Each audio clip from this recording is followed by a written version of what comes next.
great guest to break this down, because you know if it's the Law and Crime Network and we're doing a trial, you know it will be gavel to gavel, and we'll have the best of experts.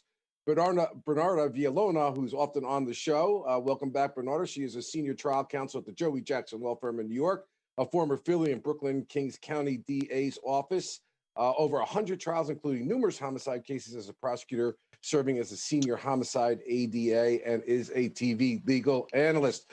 I always love her opinions. And for the first time, at least on my show, I got Jim DeSimone out of Los Angeles. Is a civil rights attorney, handles employment discrimination, harassment, employment cases, police misconduct, including police brutality, wrongful death, excessive force, false arrest, millions of dollars in civil judgments. In fact, I was noting that he had one false arrest case in which he had received $2,100,000 judgment on a person who only spent 1 day in jail as a speaker and a publisher. Welcome for the first time with me, Jim. And guys, what do you think about so far?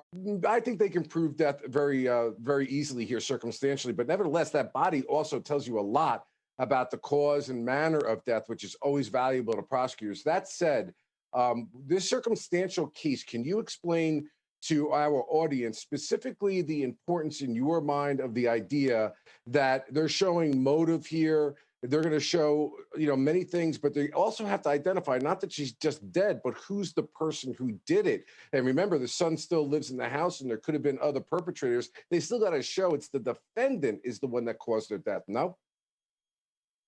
Well, absolutely. But how did the defendant act after the disappearance of his wife? And I think that tells all. I mean, this is a textbook example of how to commit a murder and not get away with it. Because as the prosecutors meticulously laying out this morning, Mr. Prokopovitz told a number of lies when he first was confronted by the police over the disappearance of his wife, which just doesn't make sense. And then we have the other alternative. We know that she's not alive because there's no trace of her. Now everyone is a digital trace. But if she committed suicide, there'd be a body.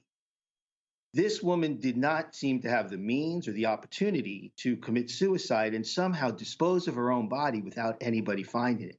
On the other hand, Mr. Prokopovitz had the means, he had the motive, and he had the opportunity, as we could discuss more in detail if you'd like.